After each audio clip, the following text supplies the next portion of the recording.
नमस्कार मित्रांनो, तुमचं स्वागत आहे स्टॉक मार्केटच्या बेसिकच्या प्रॅक्टिकल व्हिडिओजमध्ये। ॲक्च्युली मी आज हे रेकॉर्डिंग माझ्या बेडरूम मधून करतोय। मला आज बिलकुल क्लिनिक मधून वेळ नाही मिळाला, तर आता रात्रीचे 1:15 वाजतायत आणि मी आज रेकॉर्डिंग करतोय खास तुमच्यासाठी।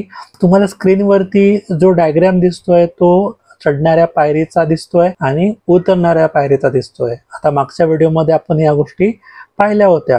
त्याबरोबर आपण मागच्या व्हिडिओमध्ये हे पण पाहिलं होतं की याला रेजिस्टन्स म्हणतात, त्यानंतर दुसऱ्याला या रेजिस्टन्स म्हणतात, त्यानंतर या तिसऱ्याला रेजिस्टन्स म्हणतात। म्हणजे जी वाढणारी किंमत आहे त्याला थांबवण्याचं जे काम आहे ते ही रेजिस्टन्सची लाल लाईन करते। आम्ही सगळे रेजिस्टन्स काढले। त्यानंतर ज्या पडणाऱ्या स्टॉकला जो आधार देतो तर त्याला त्यावेळची ती त्या स्टॉक मधली सपोर्ट लाईन आहे। जसे तुम्ही स्क्रीनवर बघता ही ग्रीन लाईन म्हणजे सपोर्ट लाईन आहे, कारण हा रेजिस्टन्स पासून ही किंमत खाली पडली आणि त्यानंतर ती वाढली। तर इथे जर सपोर्ट दिला, इथून ती किंमत खाली पडू नाही दिली, तर हे जे करतं ते सपोर्ट करतं। हे तुम्ही पाहिलेलं आहे। मी आता या ट्रेंड मध्ये अप ट्रेंड मध्ये सगळे सपोर्ट ड्रॉ करतोय, सगळे सपोर्ट ड्रॉ करतोय, हे सगळे सपोर्ट ड्रॉ करतोय। म्हणजे लाल रेषेमध्ये हे रेजिस्टन्स आहे आणि तीच रेजिस्टन्स लाईन ही इकडे सपोर्ट लाईन बनली आहे। इकडे पण ही रेजिस्टन्स लाईन आहे, तीच इकडे सपोर्ट लाईन बनली आहे। म्हणजे ज्या किमतीला इकडे रेजिस्टन्स मिळाला आणि त्याच किमतीला सपोर्ट मिळाला, म्हणजे ती किंमत त्या स्टॉक मध्ये खूप महत्वाची आहे। त्या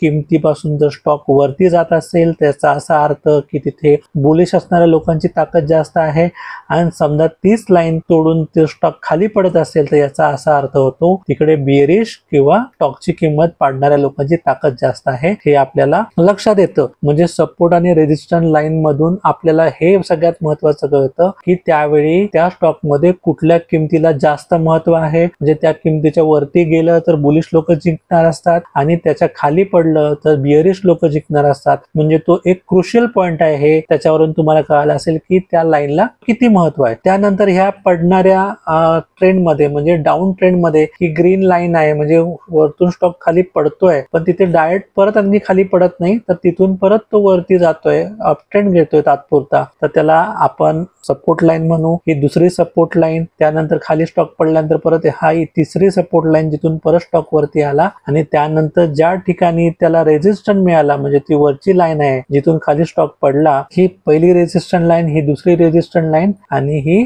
तिसरी रेजिस्टन्स लाईन, ही चौथी रेजिस्टन्स लाईन, हे तुम्हाला कळालं असेल। आता यामध्ये तुम्हाला रेजिस्टन्स आणि सपोर्ट कसा ड्रॉ करायचा हे कळालं। आता आपण जाऊया प्रॅक्टिकली एका चार्ट मध्ये। आता मी ही investing.com ची वेबसाईट उघडलेली आहे आणि त्यानंतर जेव्हा इकडे चार्ट ओपन होतोय तर हा एकदम लाईन चार्ट आहे। इथे कुठे पण कॅन्डल दिसत नाही। मग आपण चार्ट वर जाऊन त्याला स्ट्रीमिंग चार्ट करूया। स्ट्रीमिंग चार्ट केल्यानंतर आपल्याला चार्टचा इंटरफेस समोर डोळ्यासमोर येईल फुल स्क्रीन मोड मध्ये। आता हा फुल स्क्रीन मोड मध्ये आहे। आता मी ऑलरेडी एक स्टॉक जो बघितला ज्याच्यामध्ये अप ट्रेंड होता आणि तो आता कदाचित डाऊन ट्रेंड मध्ये जाईल, त्याच्या स्टॉक मध्ये आपण जाऊया। आता मी ज्योती CNC जो ऑलरेडी मी सेव्ह केलेला होता त्या स्टॉक मध्ये मी आता आलेलो आहे। आता मी तुम्हाला एक माहिती सांगणार आहे। इथे मी ब्रशचा यूज करतो। इकडे कॉर्नर मध्ये जे तुम्हाला दिसतात तिथे टूल्स आहेत, इथे आपण या ब्रशचा यूज करू शकतो। आता इथे ह्या सगळ्या डाव्या बाजूला ज्या दिसत आहेत त्या टूल्स आहेत। तर आता यातला जो टूल मधला ब्रश आहे तो मी यूज करतो। याला मी क्लिक केलं, याला ब्रशला क्लिक केलं, इथून बघाल तुम्ही तर या स्टॉक मध्ये हा लो आहे, परत हा अप झाला, परत हा लो झाला, परत हा अप झाला, परत हा लो झाला, परत हा अप झाला, लो झाला, हाय झाला, लो झाला, हाय झाला, परत लो झाला, परत हाय मारला। म्हणजे तुम्हाला इथे चढणाऱ्या पायऱ्या दिसत आहेत, म्हणजे याच्यामध्ये अप ट्रेंड आहे हे तुम्हाला दिसतंय। ट्रेंड मध्ये कोणाची ताकद जास्त असते तर अप ट्रेंड मध्ये नेहमी बुलिश लोकांची किंवा किंमत वाढवणाऱ्या लोकांची ताकद जास्त असते। डाऊन ट्रेंड जो असतो त्याच्यामध्ये समजा इथे डाऊन ट्रेंड आलाय, इथे हाय होता, इथे लो आलाय, परत इथे हाय होता, परत इथे लो आलाय, परत इथे हाय होता, परत इथे लो आलाय, परत इथे हाय केलाय आणि परत हा लोच्या दिशेने चाललाय। इथे आपण कोणत्याही एका कॅन्डलचा विचार करत नाही, हे लक्षात ठेवा।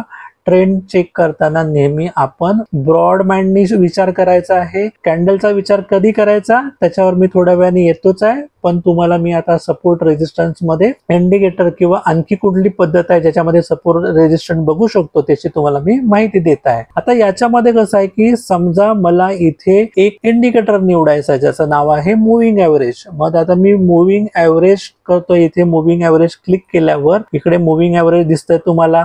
त्यानंतर मी इकडे क्लिक करतो सेटिंग मध्ये. इथे चक्र सेटिंग सारखं तुम्हाला चिन्ह दिसतंय.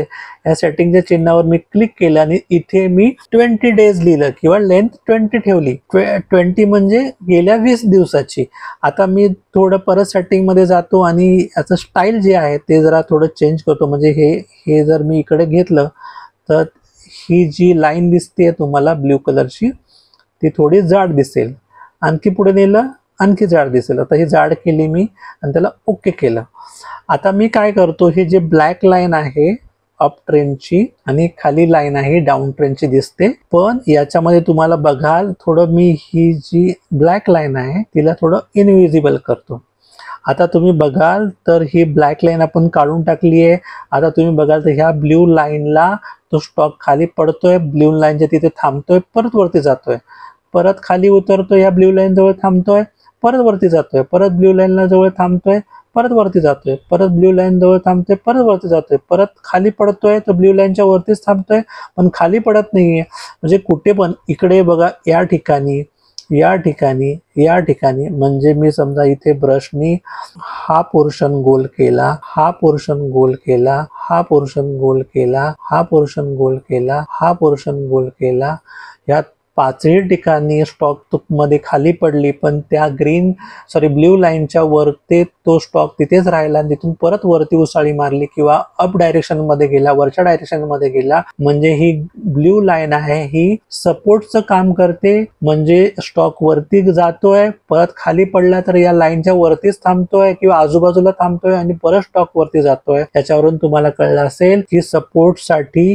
आपण ह्या मुव्हिंग ऍव्हरेजचा पण वापर करू शकतो. ही सपोर्ट आणि रेजिस्टन्सचं पण काम करते आणि त्याचा इतर उपयोग काय आहे मुव्हिंग ऍव्हरेजचा किंवा त्याचं कॅल्क्युलेशन काय असतं याची माहिती मी तुम्हाला नंतर सांगेन. इथे जे तुम्हाला इंडिकेटर आणि स्लॅश दिसतंय तर ह्या इंडिकेटर मध्ये तुम्ही इथे जो सर्च लोगो दिसतोय त्याच्यामध्ये मुव्हिंग ऍव्हरेज केल्यानंतर जो पहिला ऑप्शन येतो मुव्हिंग ऍव्हरेज त्याच्यावर क्लिक केल्यानंतर तुम्हाला ही सगळी माहिती म्हणजे 20 हा अंक टाकायचा आहे. 20 दिवसाची मुव्हिंग ऍव्हरेज तुम्हाला सिलेक्ट करायची आहे आणि ती सिलेक्ट केल्यानंतर तुम्हाला इथे दिसतंय. आता यानंतर जेव्हा इथे अप ट्रेंड संपतो आणि नंतर डाऊन ट्रेंड चालू होतो त्यानंतर जेव्हा स्टॉक ब्ल्यू लाईनला तोडतो, तोडल्यानंतर जी रेड कॅन्डल दिसते ती रेड कॅन्डल जवळपास मी थोडं झूम करतो अजून, जेव्हा ह्या ब्ल्यू लाईनला ह्या रेड कॅन्डलने तोडलंय तर या रेड कॅन्डलची ताकद बघा कशी आहे. म्हणजे जिकडे गरज आहे, जिकडे वळतोय स्टॉक किंवा जिथून टर्निंग पॉइंट आहे तेव्हा त्या कॅन्डलला महत्व असतं हे तुम्हाला लक्षात आलं पाहिजे. जसं ह्या ब्ल्यू लाईनला रेड कॅन्डलने तोडलं त्यानंतर रेड कॅन्डलने पुढचा स्टॉक खाली खाली खाली खाली खाली खाली खाली पडत गेला. म्हणजे तुम्हाला इथे इंडिकेशन मिळतंय, तुम्हाला स्टॉकची कॅन्डल स्वतः सांगते की मी आता इथून पुढे पडणार आहे आणि ते इथून गेल्यानंतर ती खाली पडायला लागली. आपल्याला हे ब्रॉड वेनी विचार करायचा आहे. एक एक कॅन्डलचा अभ्यास आता सध्या करायचा नाहीये हे तुम्ही लक्षात ठेवा.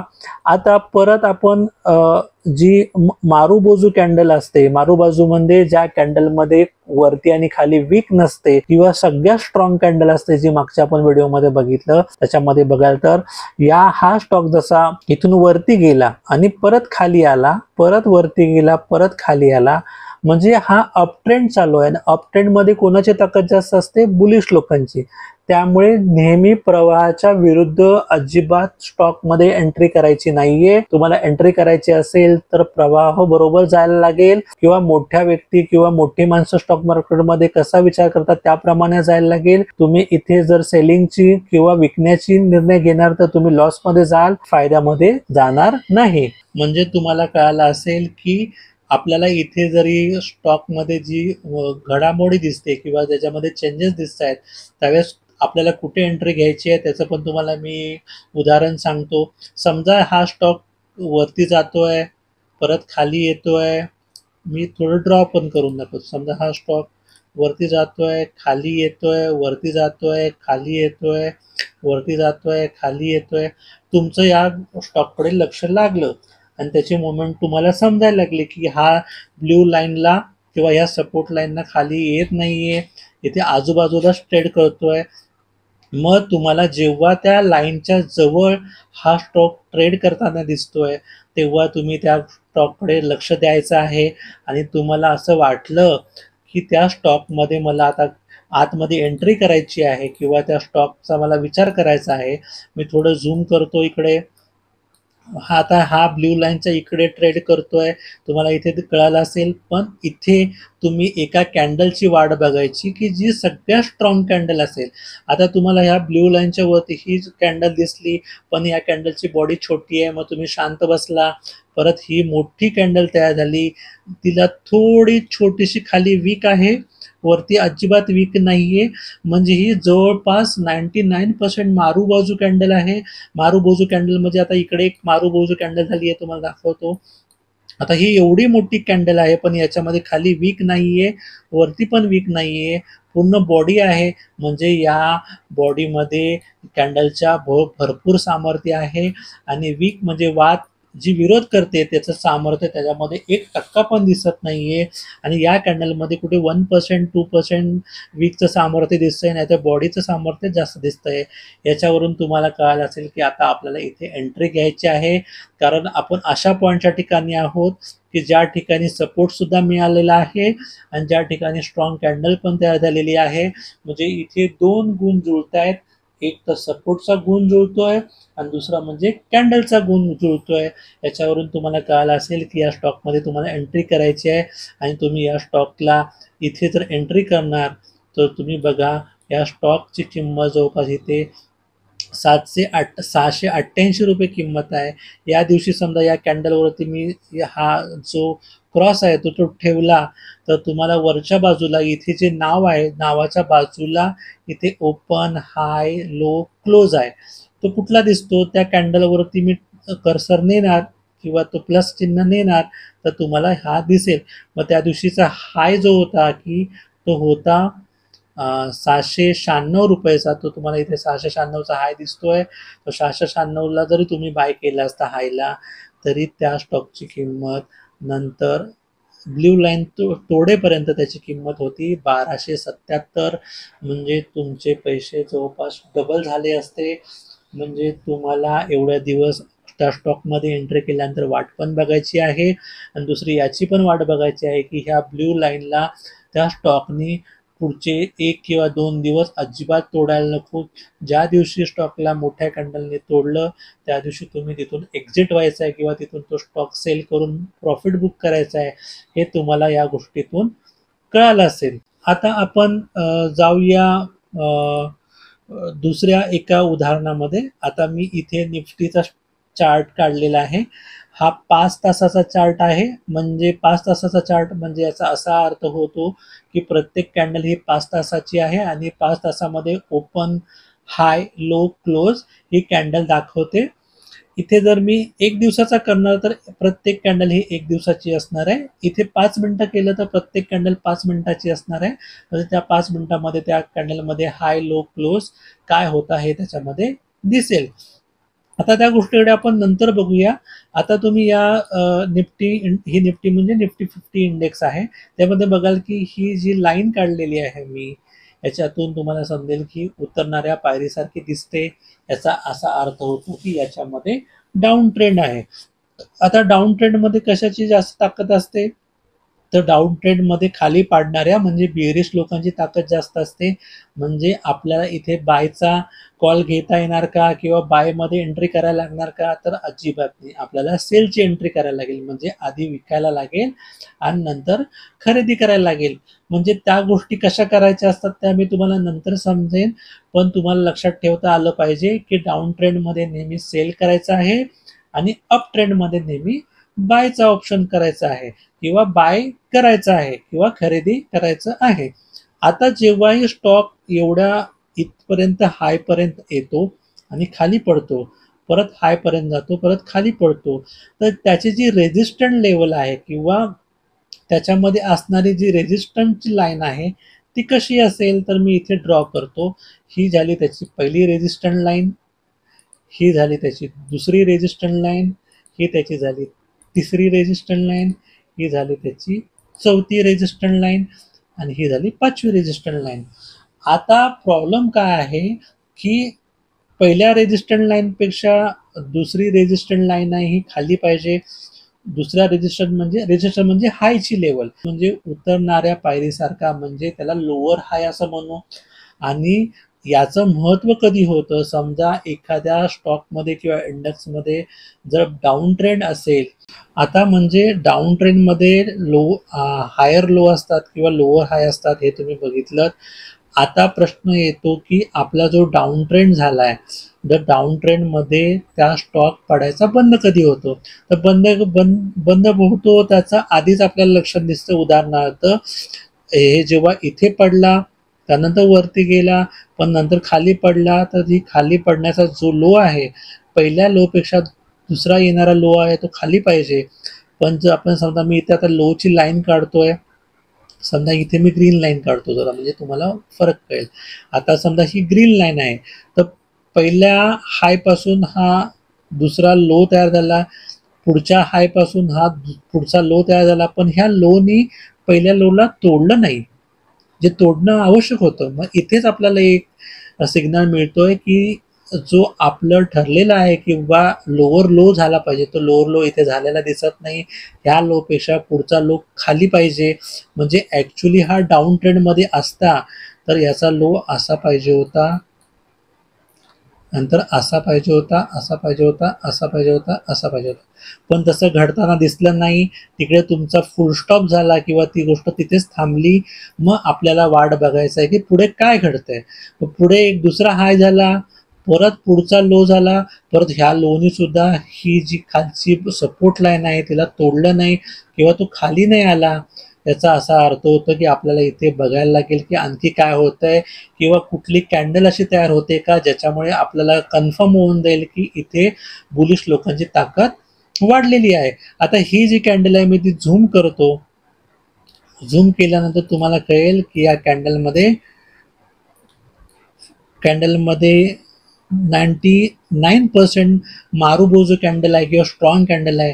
त्यानंतर सुद्धा दुसरी कॅन्डल आली स्ट्रॉंग, पण तरी पण मी सांगेन की तुम्ही त्यामध्ये एंट्री घ्यायची नाही, कारण या कॅन्डलनी अजून मागचा जो हाय आहे, आता ह्या मी सगळ्या डिलीट करतो, सगळे रेजिस्टंट आहेत किंवा हाय आहेत ते मी डिलीट करतो. ह्या डिलीट केला, याच्यावर क्लिक केलं की ह्या डिलीट केला, याच्यावर क्लिक केलं की याला डिलीट केला. आता समजा मी हाय तोडला,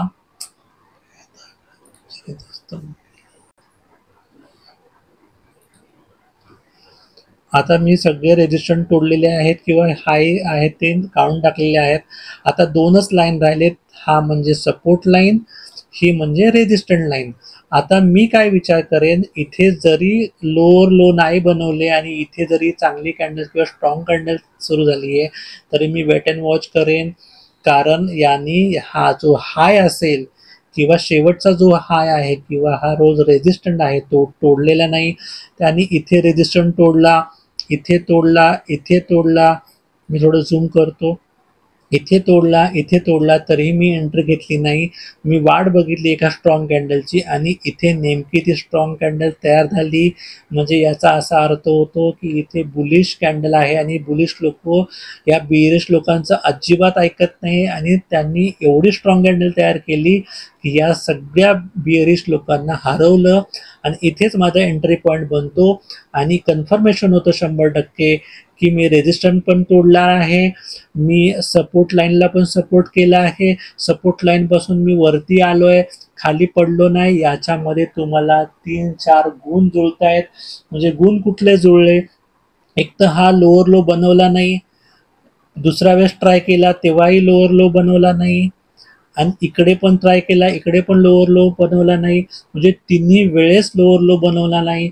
आणि चौथ्या वेळेस स्ट्रॉंग कॅन्डल तयार झाली, पाचव्या वेळेस स्ट्रॉंग कॅन्डल तयार झाली, 6व्या 7व्या वेळेस 8व्या वेळेस या ज्या शेवटच्या रेजिस्टंट लाईनला किंवा हायला तोडलं गेलं आणि त्यानंतर सुद्धा एक स्ट्रॉंग कॅन्डल तयार झाली, याचा असा अर्थ होतो की मार्केटला खाली पडायचं नाहीये, मार्केटला वरती जायचं आहे आणि तुम्हाला इथे बाय सिग्नल मिळतोय. जोपर्यंत तुम्हाला कन्फर्म बाय सिग्नल मिळत नाहीये आणि बाकी सगळे गुण जुळत नाहीये, तोपर्यंत तुम्ही प्रयत्न नाही करायचा कुठल्याही स्टॉकमध्ये किंवा इंडेक्समध्ये एंट्री करायचा. आता मी इथे मूविंग ॲव्हरेज आहे तिला ऑन करतो. आता मूविंग ॲव्हरेज बघा, इथे यांनी सपोर्ट घेतलाय आणि इथे त्यांनी ब्रेक केलाय, म्हणजे स्टॉकमध्ये बिअरिश मुवमेंट आहे हे तुम्हाला दिसतंय.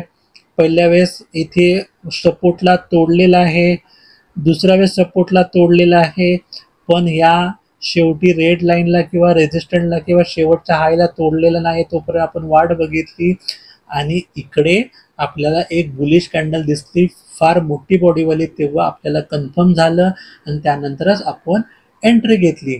म्हणजे ही मूविंग ॲव्हरेज, हे शेवटचे लो, परत ह्या बुलिश कॅन्डल किंवा हा जो थांबवला गेलेला बिअरिश ट्रेंड आहे तो, आणि ही स्ट्रॉंग बुलिश कॅन्डल, एवढे सगळे सिग्नल एकत्र मिळाल्यानंतरच कन्फर्मेशन घ्यायचं आहे आणि एंट्री करायची आहे.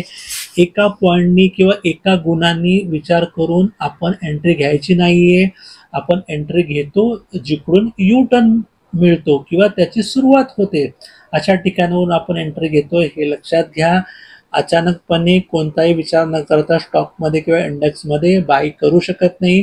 तुम्हाला तिकडून समोरून सिग्नल मिळाला पाहिजे, तो पण एक नाही 3-4 सिग्नल मिळाले पाहिजेत, तेव्हा तुम्ही एंट्री करू शकता. तुम्हाला आता ह्या कॅन्डलपेक्षा ही सगळ्यात स्ट्रॉंग कॅन्डल आहे. ही छोटी कॅन्डल आहे ज्याच्यामध्ये 50-50% म्हणजे त्या ठिकाणी त्या मॅचचा ड्रॉ झालेला आहे. इथे पण मॅचचा ड्रॉ झालेला आहे.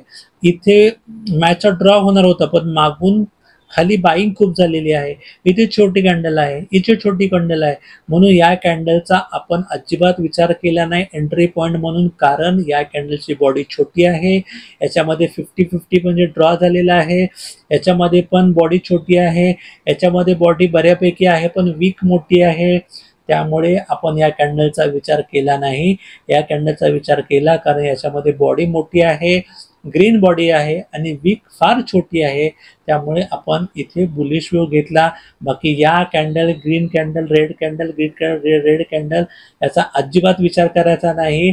जर टर्निंग पॉईंट आहे किंवा जिकडे सिग्नल मिळतोय त्या ठिकाणच्याच कॅन्डलचा आपण विचार करायचा आहे. बाकी कुठल्याही कॅन्डलचा आपण विचार करायचा नाही, हे तुम्हाला कळलं असेल. आता ॲक्च्युली यामध्ये आणखीन 2 तुम्हाला टर्म सांगतो, एक तर ब्रेकआउट आणि एक ब्रेकडाऊन. ब्रेकडाऊन म्हणजे खालच्या दिशेने जोरात सपोर्टला तोडणं. आता सपोर्ट हा खालच्या बाजूला असतो आणि वरच्या बाजूला असतो तो रेजिस्टन्स असतो. म्हणजे हा रेजिस्टंट आहे, रेजिस्टन्स लाईन आहे आणि ही सपोर्ट लाईन आहे. समजा ही सपोर्ट लाईन तोडली किंवा ही जी ब्ल्यू लाईन आहे ही सपोर्ट लाईन तोडली तर त्याला ब्रेकडाऊन म्हणतात. आणि ह्या रेड लाईनला किंवा रेजिस्टंट लाईनला किंवा हायला जेव्हा तोडतो तर त्याला आपण ब्रेकआउट असं म्हणतो. म्हणजे आता 2 टर्म आज शिकलो. ब्रेकआउट म्हणजे रेजिस्टंटला तोडणं किंवा त्या शेवटच्या प्राइसला तोडणं, आणि ब्रेकडाऊन म्हणजे सपोर्टला तोडणं. ह्या 2 गोष्टी तुम्हाला समजलं असेल. आता तुम्हाला आज मूविंग ॲव्हरेज शिकवलं जे सपोर्ट आणि रेजिस्टन्सचं काम करते.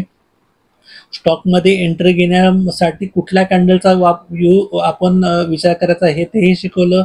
मी कधीही तुम्हाला या असलेल्या कॅन्डलचा विचार करायला सांगितला नाही. इथे पण एवढी बिअरिश कॅन्डल, बुलिश कॅन्डल दिसते ग्रीनवाली.